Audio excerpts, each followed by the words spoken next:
আমরা বলি না, আমাকে কেউ কখনো বুঝলই না, আসলেই কি তাই?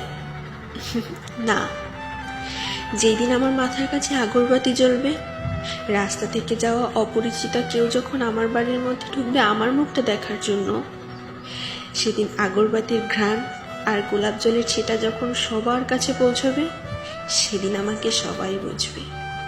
একদিন চিৎকার করে মাকে ধরে কেঁদেছিলাম, মা আমি বাঁচতে চাই।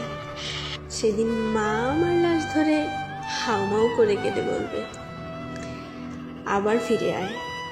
মৃত্যুর কারণ জানতে চাইলে কেউ যখন বলবে হঠাৎ মৃত্যু, তখন আমার আত্মা প্রশ্ন করবে, সত্যিই কি হঠাৎ মৃত্যু?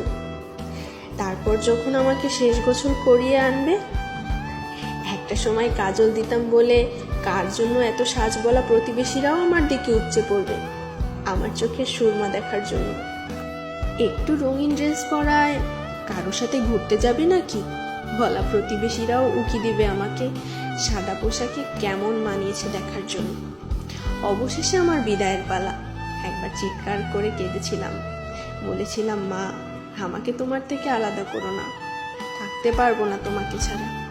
আর তখন মা আমার চিৎকার করে ডেকে বলবে, আমার মেয়েকে নিও না, ওকে ছাড়া থাকবো কি নিয়ে। অবশেষে খাটিয়া কাঁধে নিয়ে বাবা যখন হাঁটবে, মনে মনে ভাববে, একদিন পুতুলের জন্য বায়না করেছিল। তাহলে দিন শেষে আমাদের সবাই বুঝে, কিন্তু তখন বড় দেরি হয়ে যায়।